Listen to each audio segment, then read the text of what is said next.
یک ایده از رهبران سیاسی مخالف رژیم طالبان از جمله رهبران جبهه مقاومت ملی و شورای مقاومت برای نجات افغانستان ماه نوامبر به یک نشست در شهر مسکو دعوت کرده شدند. این نشست از جانب دومای دولتی مجلس پایانی پارلمان روسیه دایر کرده می شود و قرار است در آن وکیلان دوما و همچنین نمایندگان وزارت کارهای خارجه روسیه اشتراک کنند. بنا به اطلاع شبکه افغانستان اینترنشنال، در رویخط افراد دعوت شده به نشست مسکو که منابعش یک نسخه این رویخط را در اختیار این رسانه نیز قرار دادند، به پایتخت روسیه از جمله احمد مسعود رهبر جبهه مقاومت ملی، امرالله صالح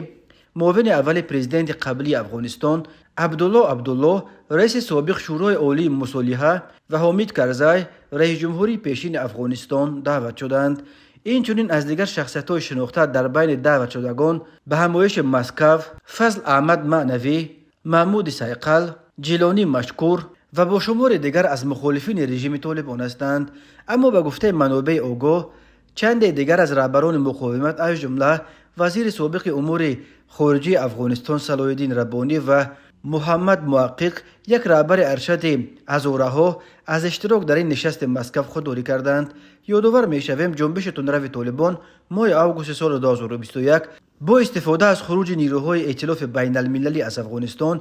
حکومت تحت حمایت این ائتلاف را سرنگون کرده قدرت را به دست خود گرفت. روسیه در آغاز نسبت به طالبان روی خوش نشان میداد و از اولین کشورهای بود که سفیرش با نماینده امارات اسلامی رژیم ساخت طالبان تماس برقرار کرده و هم در مسکو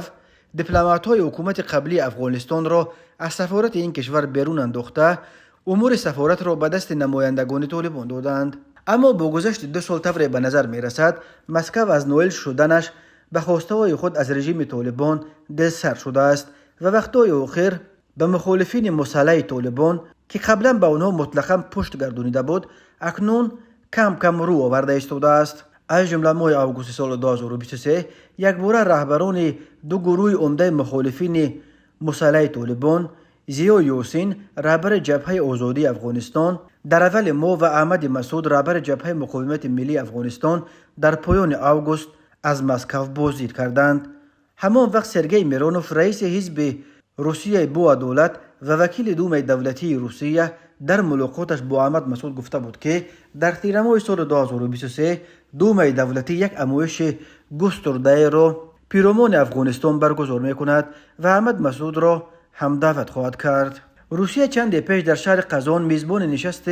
مسائل افغانستان در چارچوب فرمت مسکو شده بود. در نشست قزان نمایندگان رژیم طالبان برابری وزیر خارجیش امیرخان متکی اشتراک داشتند، اما معلوم نیست که در نشست ماه نوامبر تنها مخالفین رژیم طالبان دعوت شدند و یا در کنار آنها حاکمان امروزه افغانستان نیز به مسکو خواهند آمد.